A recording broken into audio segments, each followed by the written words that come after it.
Welcome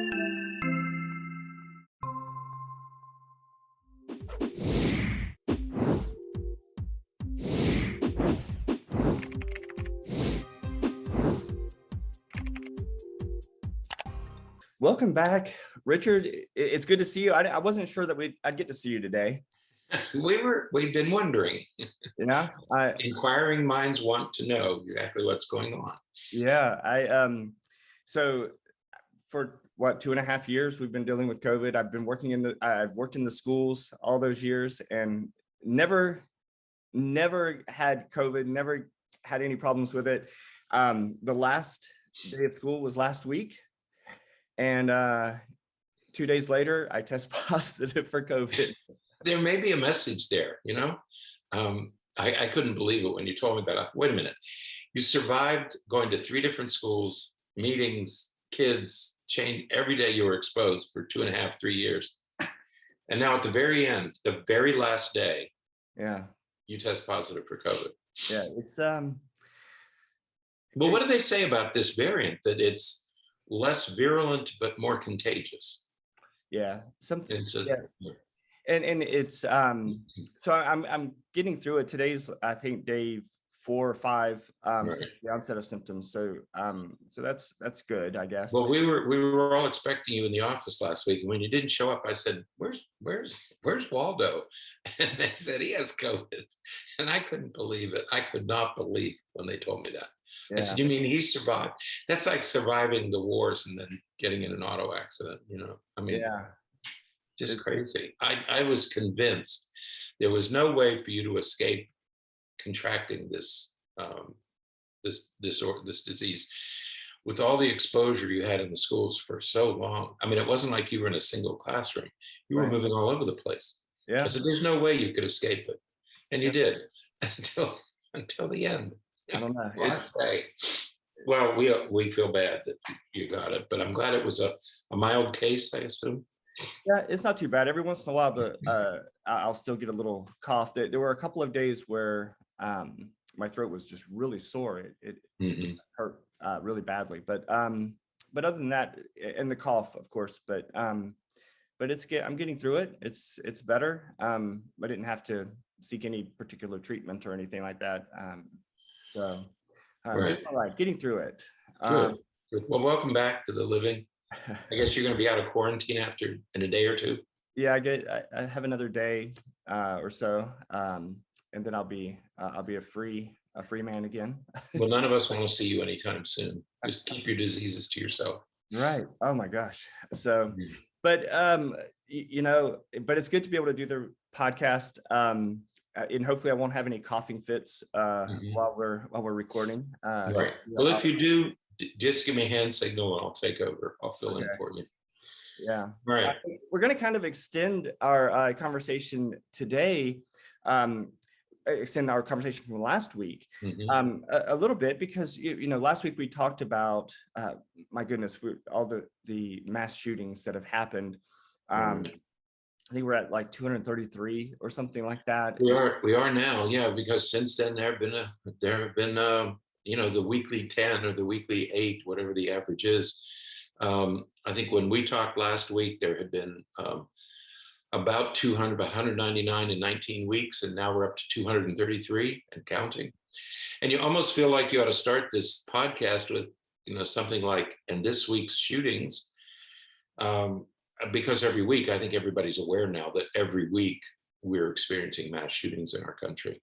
Right. And the conversation we had last week was about just the complex problem associated with dealing with mass shootings. And, it's not as simple as saying, okay, well, we need to ban guns, or we need to ban assault rifles, or we need to, and we need to have a conversation, because it's a complex problem. We need to have a conversation that is equally complex, that includes all of the different moving parts, including mental illness, including the Second Amendment and other things. We need to talk about all of these things if we're going to actually find some type of a solution to this complex problem. Right. Yeah, we've solved, and what last week's podcast was about, for those of you who didn't hear it, is that we have solved complex problems in the past. cigarette smoking is an example, and integration is an example, automobile safety. These all had the same ingredients as the gun problem. But I think all of us are aware now that there are very hardened positions when it comes to gun violence in our country. On the one hand, on the one side, you have people who want to ban all weapons. On the other side, you want other people who want everybody to be carrying around an assault rifle to protect ourselves.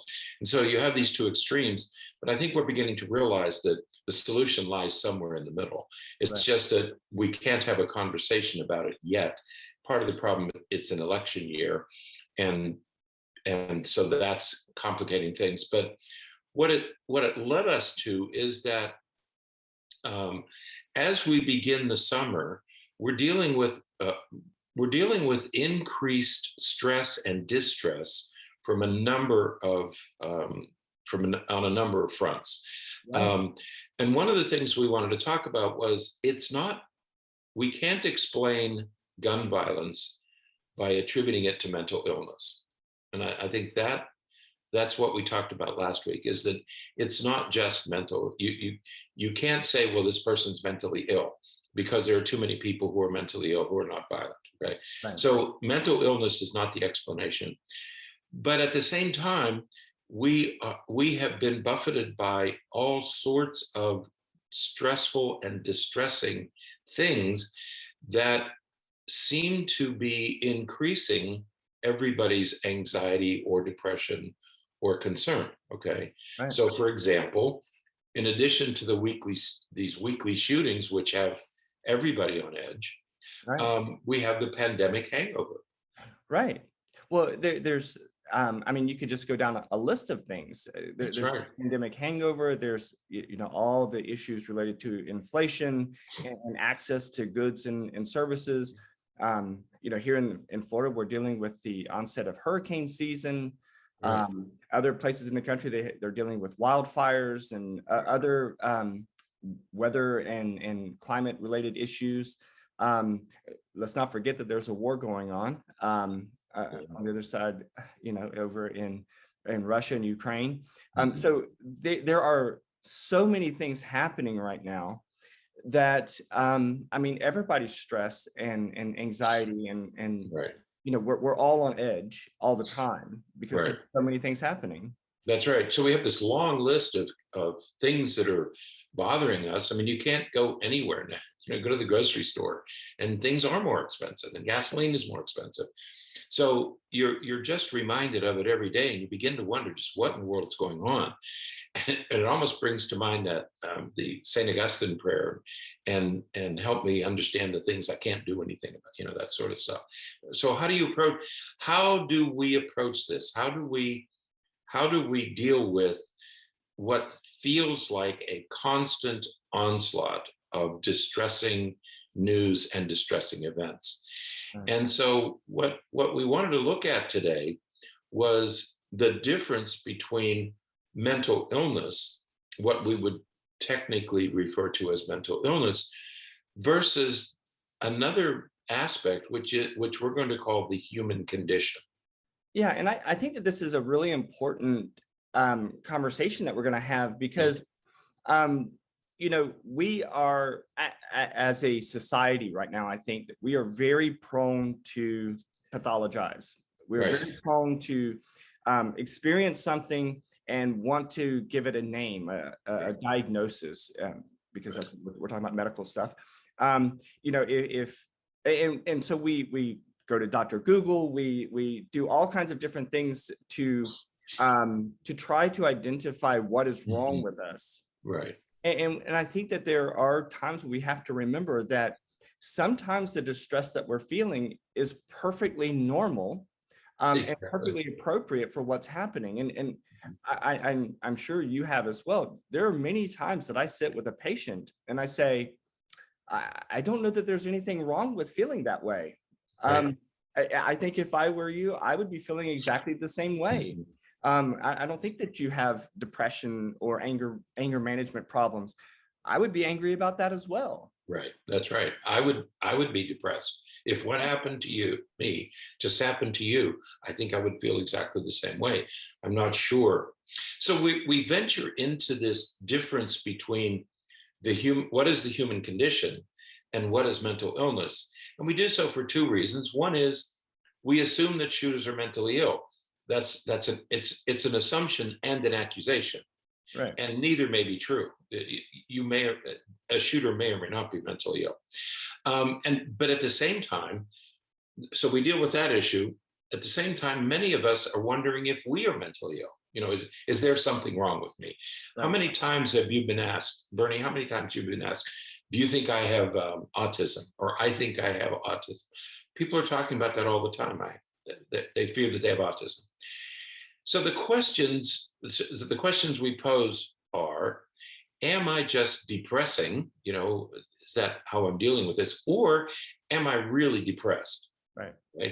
And is it who I am? Am I just shy by temperament? Right. Or do I have a diagnosis? Right. Do I have Asperger's? Okay. And so we need to try, what we want to do today is we want to try to sort this out.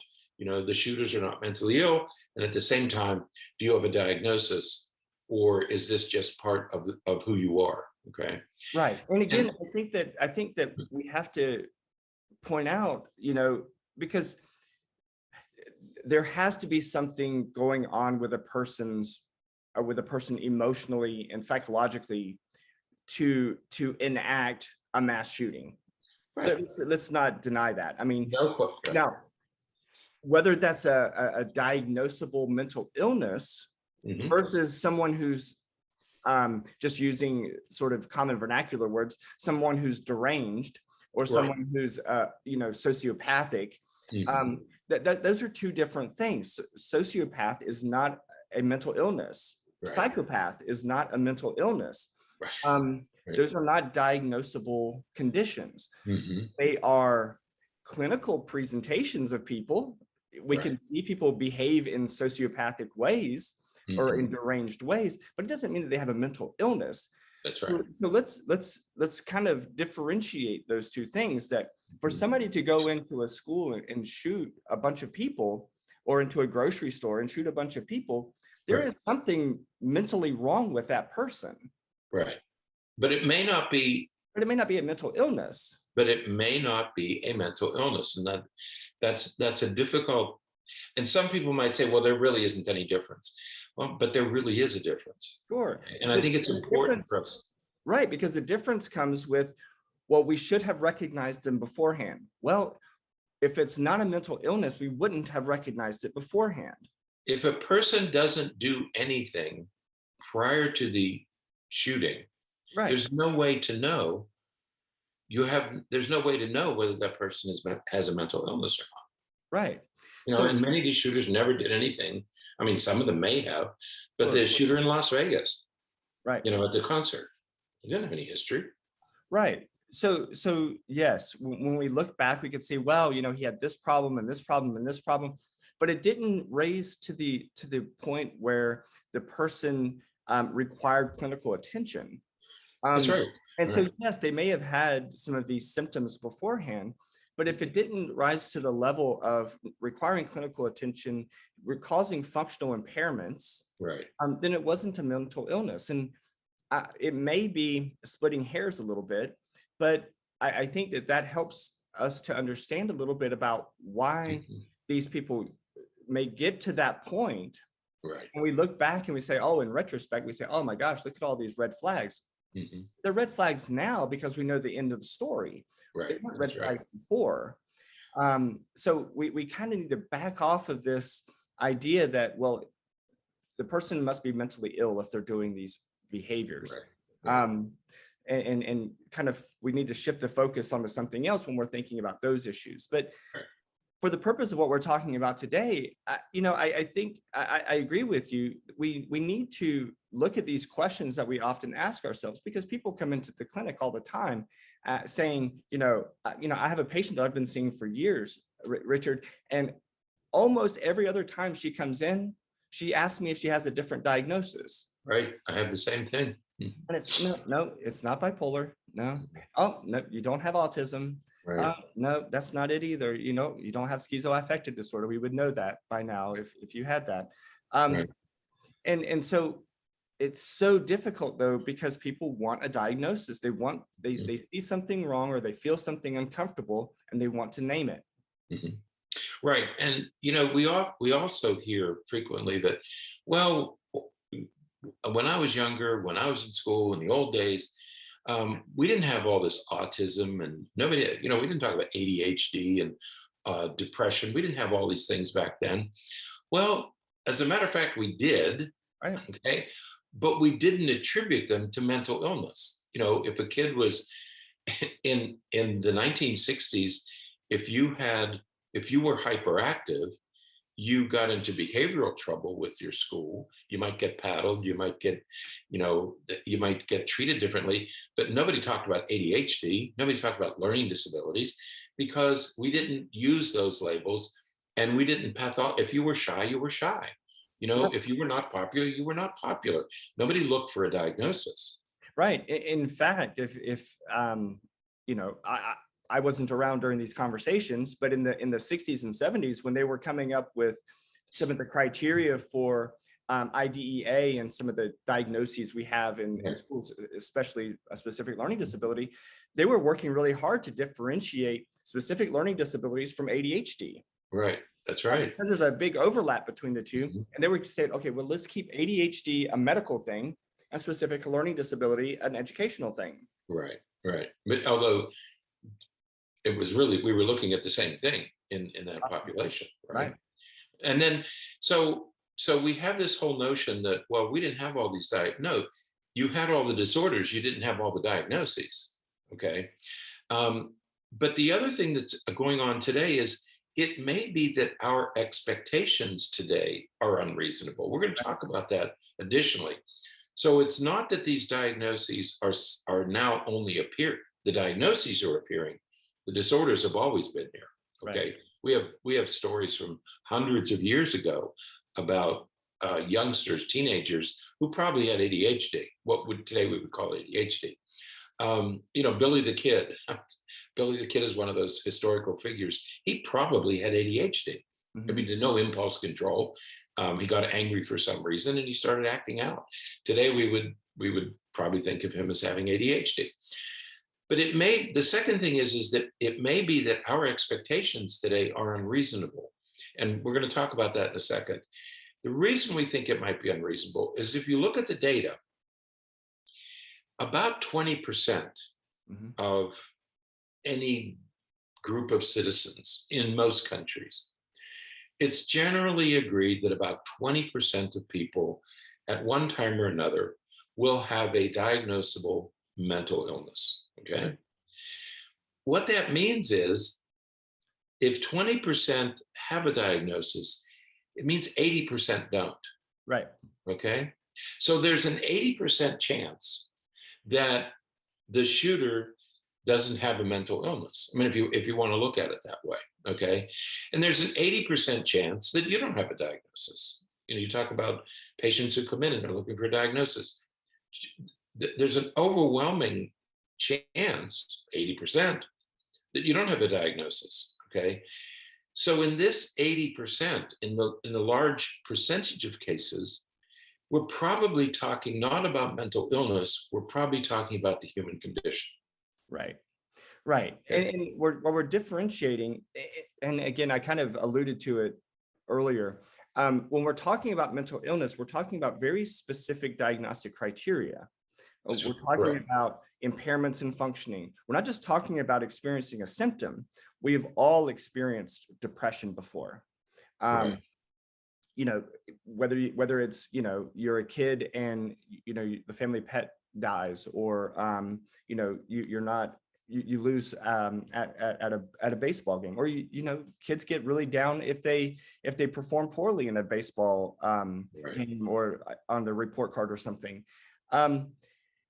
We've all experienced those lows mm-hmm. in a way. Mm-hmm. That's not a mental illness.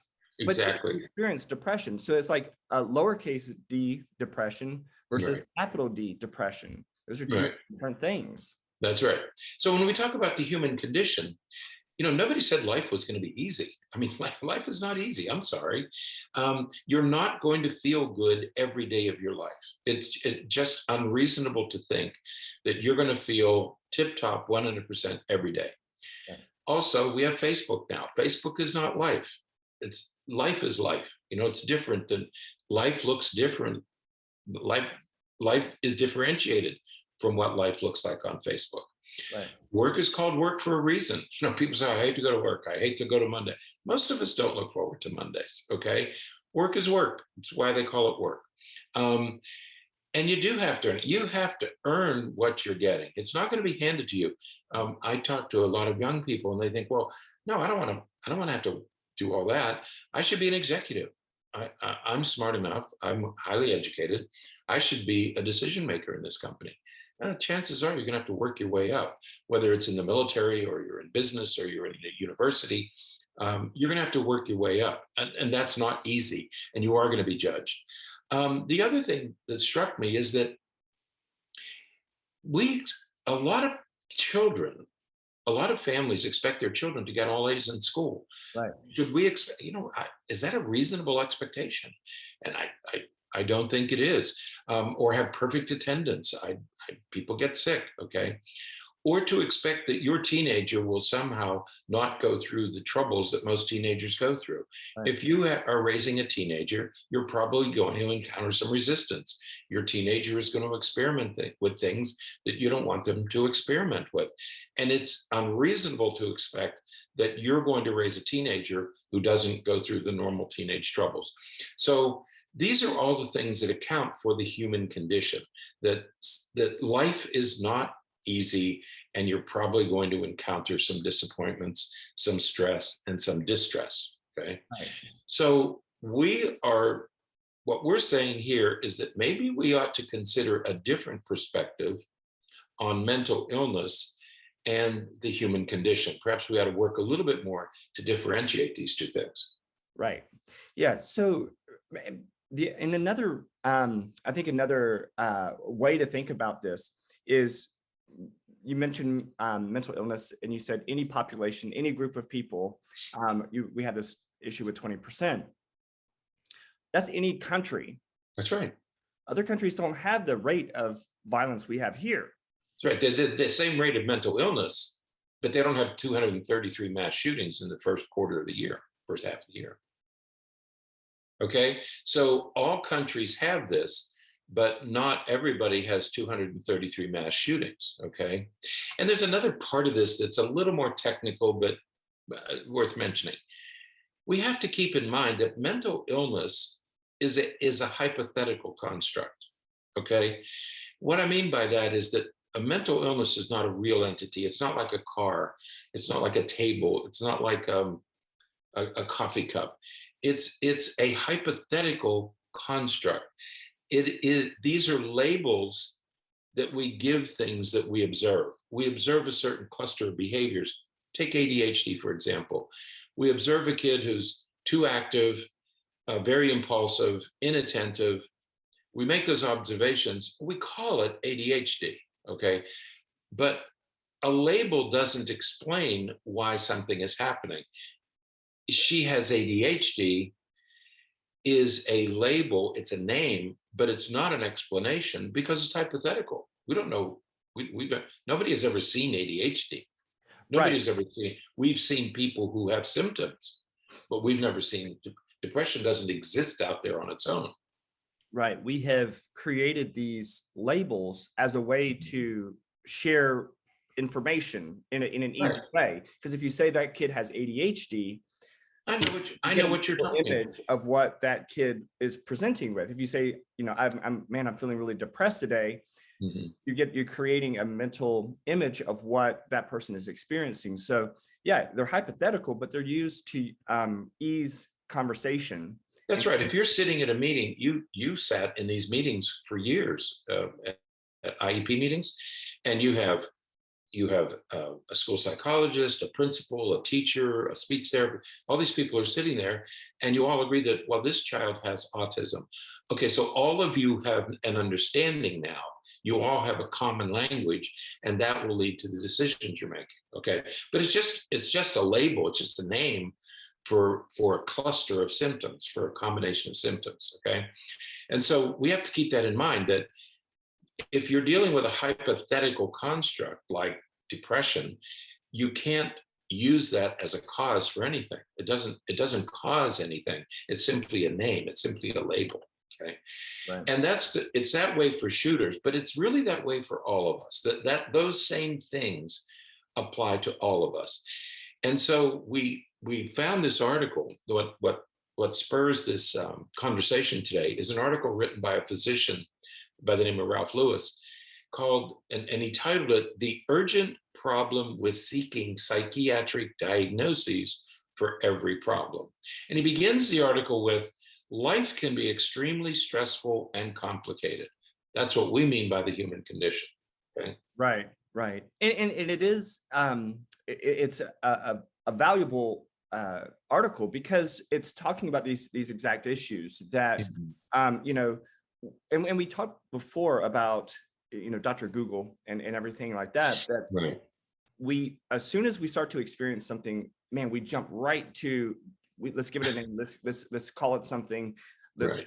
And you know, we get people that come into the office now who claim to have really what would really be debilitating diagnoses. Mm-hmm. I mean, I've never seen so many people come into an office saying that they have a dissociative identity disorder. That's a very rare condition, Right. and it can be very debilitating to individuals with it. Right. But most people who say that they have it don't. Mm-hmm. They're just misunderstanding, because they're kind of piecing together different ways that they feel and different things that they Right. think. And then they're pathologizing it because they're going to the Google, putting in their symptoms, and this is what's coming out. That's right. Yeah. If you punch in the symptoms, if you put all the symptoms in, this is what we call it. Okay. So number one, there's several problems with all these diagnoses. Number one, we've medicalized or pathologized common human problems like self-regulation, like coping with stress. Those aren't necessarily medical problems. Second, we have unrealistically high expectations of what modern medicine can do. There are wonderful drugs out there to deal with serious mental illness. Okay, they stabilize individuals with serious mental illness, and they're miraculously effective with things like schizophrenia. Because if you didn't have the drugs, if you didn't have these mood stabilizers, many of these people would have to be institutionalized and restrained as they were 100 years ago. Now we have drugs that allow these people to live among us, to live safely among us. So the drugs have been fabulous for those reasons, but not for the reasons that many people seek drug interventions. Right. You know, a lot of times people look for medication to fine tune. Right. So, you know, they want to be happy all the time, or they want their B student to be an A student, or Right. And we did a podcast. My goodness, I need to go back into the archives and find it, because we did a podcast once where we talked about how so many people today are more willing to take a medication so that they can cope with their unhappy life than they are in making changes to have a happy life, to do things with their life. They're much more willing to take a medication than they are to just make some changes in their life. Yeah, when we talk about psychotropic medications, they have been wonderful when we're dealing with severe mental illnesses, okay, like schizophrenia, and emotional meltdowns and anger outbursts, okay. Yeah, bipolar disorder. They're wonderful for those things, but they're not, these medications are not meant to fine tune what we're experiencing, to fine tune. In other words, I want to be happy I want to feel good every day of my life. So I'm going to take a pill every morning that makes me feel good. I want my B student, there's nothing wrong with being a B student, to be an A student. And if I can give my child a stimulant Right. to move him into the A range, then I'll give him a stimulant. Okay. That's not what they were meant to do. Or I want a quick solution. I'm feeling anxious. I just want it to be over. I do. Well, these drugs may not do that for you. Right. That's not what they're meant to do. Or I want to take a drug so I can stay in this dysfunctional. I'm in a very unhappy marriage. But if I take a drug that makes me feel better, I can tolerate my unhappy marriage. Or I hate my job and I'm feeling down and depressed all the time because I hate going to work, because I hate my job. I hate my colleagues at work.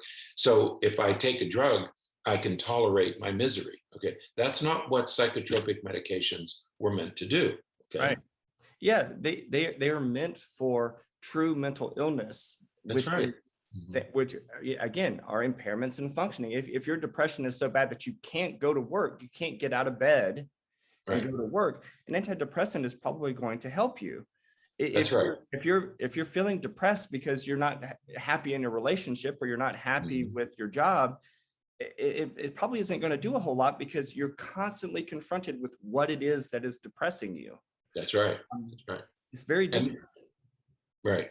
And so having a diagnosis like anxiety or depression is very different from just being unhappy or being anxious, because there are many people who just have that basic temperament. We all know people who always seem to be upbeat. Okay, so that's their basic temperament. Is there something wrong with that? No. And we also know people who are kind of sad. Who was that Peanuts character? Eeyore. Eeyore. Yeah. Okay, Eeyore. Would you put Eeyore on medication? No, Eeyore is sort of just a character. He sort of sees the world as the glass as being half empty. So would you rush to a diagnosis? And so I think we need to distinguish between a diagnosis. We keep talking about anxiety and depression because they're the most common diagnoses, versus just this is who we are. And it makes me think of William Glasser, a famous psychiatrist, who said that we choose to be these things.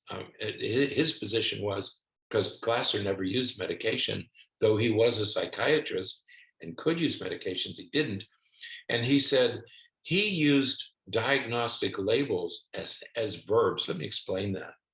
He would say to a person, well, you're choosing to depress. You're facing some existential problem, some human condition problem, and you are depressing, or you are anxiety. It's what you're doing to cope with whatever problem is confronting you. And if you know that, if you confront the problem, it's not that you're depressed, it's not that you're anxious, it is your reaction to your human condition. Okay, he said you're depressing, and that's very different from being depressed, from having a psychiatric diagnosis. Right, and there are a number of psychiatrists over time who have sort of confronted our diagnostic classification system, right, and have had problems with it. But I think that what Glasser's referring to, and I don't know that I would ever go as far as saying you're choosing to have major depressive disorder. I don't know that I would go that far. Right. But at the same time, with some of these examples that we're talking about, you are choosing to stay in a job where you're really unhappy and you're mistreated and you're very upset. You're choosing to stay there, and because you're there, it's causing you to feel these ways. And so there is that relationship at times. That's very different than sort of a biologically based depression. But in many cases, we are choosing to be in situations that's causing us some of these symptoms. Yeah, we don't choose mental illness. I mean, nobody's going to choose mental illness, but we choose to stay in situations. And there are many people who stay in dysfunctional relationships, but you can't expect a medication to make everything better. Right. If you're in a dysfunctional relationship, at some point, you're going to have to deal with the dysfunctional relationship. Right. Yeah. If if you're hammering a nail and you hammer that nail right through your finger, you can keep taking Advil, but the nail is still in your finger and it's still going to hurt. Right. No matter how much Advil you take. Right, exactly. And it's the same with these, okay? So what we have to remember is that any mental condition, anxiety, depression, whatever, most of these are at the mild end. We tend to look at these on a spectrum. Okay, so I think the most common is autism spectrum disorder. In the new DSM, it was a spectrum disorder, and so you could have everything from very mild autism to very severe autism. And I think even with the diagnoses, with most of these conditions, we're at the mild end of the spectrum. 80% of us. Okay, right. It's part of our temperament. It's part of our nature. It's part of who we are. And the other thing we have to remember is that most of these conditions, ADHD, anxiety, depression, can provide advantages. For example, if you're stranded on an island somewhere, I'd like to be stranded with somebody who has ADHD. Right. Because they can stay awake at night and they're very active and energetic and they're constantly solving problems and they think out of the box. So in that case, ADHD provides an advantage. People who are anxious tend to be more empathic. They tend to think about the feelings of others. They're more aware of the feelings, their own feelings and the feelings of others. So in many ways, at the mild end of the spectrum, there could be some advantages to some of these disorders. So we don't want to jump into a diagnosis and say, this has to end, and I want to take medication to end it. Right, right. Yeah, we need to find ways to work through some of those things. And even the diagnostic system, the DSM we are intended to categorize mild, moderate, or severe when we're talking about some of these different conditions. And so it's sort of built in that we think about it in that sort of spectrum of severity. So, again, while medications can be effective for severe expressions of some of these conditions, and the medication is far superior than like placebo or sugar pills and things like that. They're not going to have the same effect on people who are on the milder end of the spectrum. That's right. Certainly not on people who don't really have the diagnostic presentation, but they're just experiencing a depressed reaction to something that's happening in their life. It's just a very different biological and biochemical process. Mm-hmm. Yeah, because if you take all the people on the spectrum, say depression, okay, you take from very severe to very mild, the medications are very effective in the severe group. They're less effective, maybe not effective in the mild group. So if you lump all them together, there's a moderate effect. Medications are very effective at the severe end. They're less effective at the mild end. So the average is somewhere between those two things, okay? Because 80% of us probably don't have a mental illness. Right. And so therefore the medications aren't going to do much for us because we're in that 80%. Okay. Right. I was just going to say that, one of the things that people often present with when they're thinking about depression is motivation, motivation. Right. And there is no diagnosis for low motivation. I mean, with depression, there is something called avolition, and it's a low drive, right, and that kind of thing. But if you don't, what I find oftentimes is when I'm talking to somebody who says they have no motivation, I say, well, okay, well, what do you want to do? Oh, well, I don't know. Well, do you want to go back to school? Do you want to get a new job? I'm not sure what I really want to do. Okay, you can't have motivation if you don't know what you're trying to be motivated to do. That's right. So you don't have motivation because you don't have a goal. You don't have anywhere you're headed. Right. That's not a depression. That's a absence of a goal. We need to create some goals. We need to see do some career surveys or some interest inventories or something like that to see where you should be, where you want to be heading in life. that's not depression. No, it's not a diagnosis. Low motivation is not a diagnosis. There's no medication for that. No. And so, but people come in frequently and they're just not motivated. That's not a diagnosis, and there's no drug treatment for it. We're not going to get that. So to pull this all together, our rates of mental illness are the rates of mental illness increasing?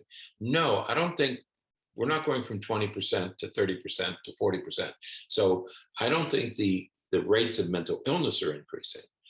What is increasing are the diagnoses. Are we making more diagnoses? Yes, we are. Berney, what was the latest statistic on ASD, on autism? 60% have autism? Yeah, I think it's one in 54? Right. Under the age of 18 can be diagnosed with autism. Yeah, that's not reason. I mean, you can't have that much autism in a population. It just doesn't make sense. Right. Do they have symptoms? Possibly. A lot of people have symptoms, but do you have a diagnosis? I don't think it's anywhere near 60% or 50%. Right. Half of all kids have autism. Not likely. Right. Okay? So the rates of mental illness are not increasing, but the rate at which we diagnose mental illness is increasing. Now, what causes that increase? Well, there's probably a number of reasons for that, and some of them are good reasons. Right. For years we've been talking about we've been increasing mental health education and trying to destigmatize mental health related issues and mental illness, and so that would be a great reason why we're seeing some of the increases in diagnosis, because people are more willing to seek treatment. Yeah, they're not afraid. They're not embarrassed. Some people continue to be embarrassed. They don't want, but many of us are saying, okay, this is what I have. And it's been destigmatized. So now they're saying, okay, this is what I have. It's not an embarrassment. Right. But on the other side, there's problematic reasons. And a lot of it is self-diagnosing. Right. When people perceive themselves as having a mental health problem. Right. They need psychiatric treatment. Richard, we've had people come in and we think, they're going down their symptom list and we're thinking, man, that sounds familiar. And you pull up a website and they're just listing, they've sort of memorized the diagnostic criteria, and they're just going down the list and they're using words. And I said, can you tell me what that word means? I'm not sure. I'm just not happy, Okay, but tell me what you're using these words. Tell me what these words mean. And clearly they're looking for support. They're looking for assistance. And I'm not saying that they're being malicious in what they're doing, but they're looking for some assistance. And so they're pulling this information together to support their perspective that they have these health related issues. Right. It's frequently we see this in younger patients, teenagers and people in their 20s and 30s, because they have access. Take high school students. They talk about this all the time. They're always educating each other about this. And they're telling each other, well, hey, look up DID, look up dissociative disorder, because I think that's what we have. And so they're constantly talking about this. I'm always troubled when a youngster comes in and says, well, I really don't enjoy things I used to enjoy. That is a classic symptom of depression listed in all the things. And I'm thinking, okay, you read that somewhere. You're only 14 years old. How do you not enjoy things you used to enjoy? That. Right. But video games. But right, exactly. Right. So so the first reason is we self-diagnose. Second, we think we need to have psychiatric treatment, that I'm so problematic, my troubles are so big, they're so there's such a problem for me that I need to have psychiatric treatment. That somehow is going to make me better if I get psychiatric treatment. And chances are it's not going to, because chances are there's an 80% chance that you don't have a mental illness. Or someone else is telling them, man, you have problems. You need to get some help. And there is a lower threshold for getting help. There is more access to mental health treatment now than there used to be, which is again a good thing. But it sort of aids some of these other issues. Right. And another problem in teenagers, especially in teenagers, is that because they're struggling, we all know about existential angst that teenagers have, the whole teenage condition, and they're struggling with these issues to begin with.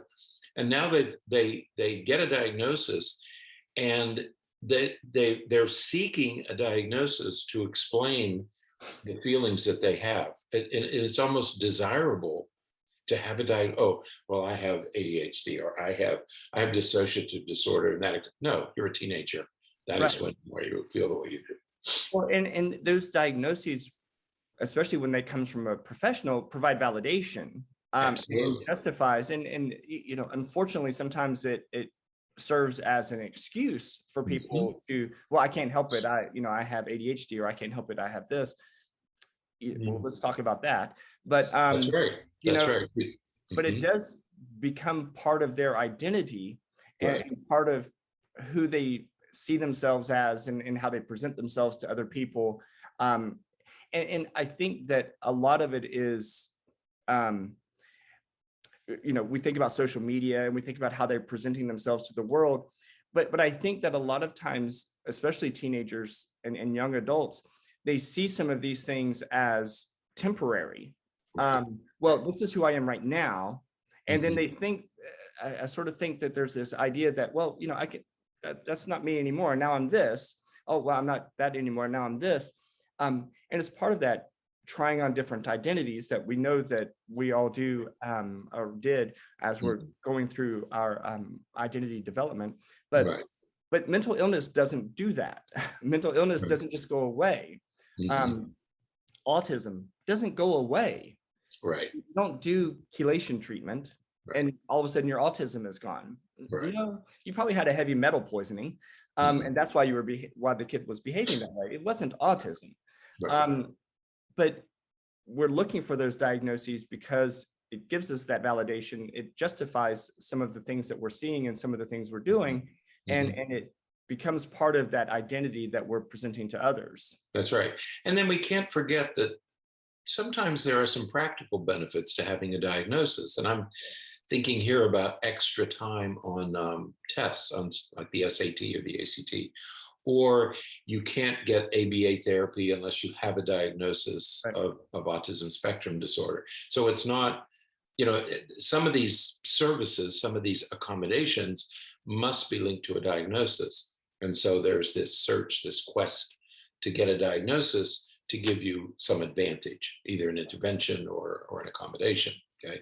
And then we can't underestimate the effect of social media, because if you get a celebrity who suddenly comes out and says, well, the reason I act the way I do is because I have bipolar disorder, or I have borderline, or I have ADHD. And for youngsters, especially for teenagers, if you identify with that person, or if you say, oh, well, I have this, in many cases, it's a search for attention or sympathy from other people, that, well, you feel sorry for me because I have a condition. And you may or may not. Again, there's an 80% chance that you don't have that condition. Right.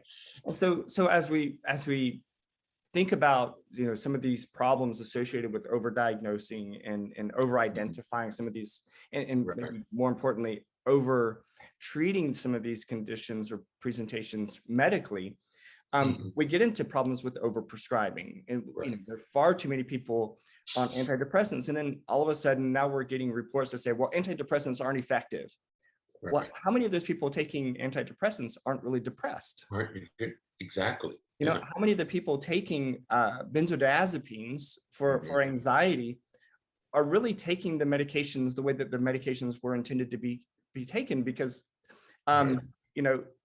my goodness, at least it was in the past, Xanax was given out for people with, bruxism, for grinding their teeth at night. Well, Xanax is a highly addictive medication. It should only be used for a short period of time. But when we're over prescribing and we're giving it for conditions that it's not intended for it to be given for, we get into issues and problems there. Right. And it's not just the professionals who are overdiagnosing. I mean, it's all of us are caught in this. And we always hear this sort of big pharma. Okay, the drug companies are contributing to the problem. Okay, they are not the problem, Okay, Right. it's part of it's another one of those complex issues. So yes, when you overdiagnose, there is a tendency to overprescribe. So Right. there are many people who are seeking drug treatment when they really don't need it. Right. Okay. The other problem with overdiagnosing is that it trivializes mental illness. There are serious mental illnesses. There are people who are really families that are being torn apart by Right. mental illness, the years and years of distress and sadness and depression related to mental illness. There's an article posted recently about a young teenager. She's about 14 or 15, 16, something like that. And she has severe autism spectrum disorder.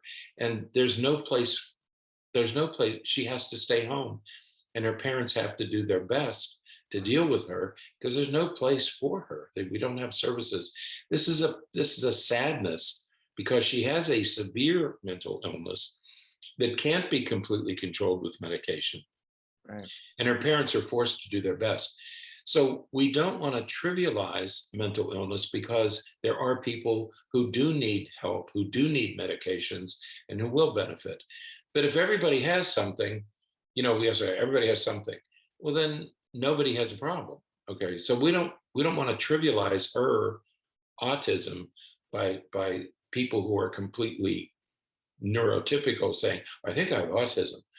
No, you probably don't. Look at this. Do you have what this girl has?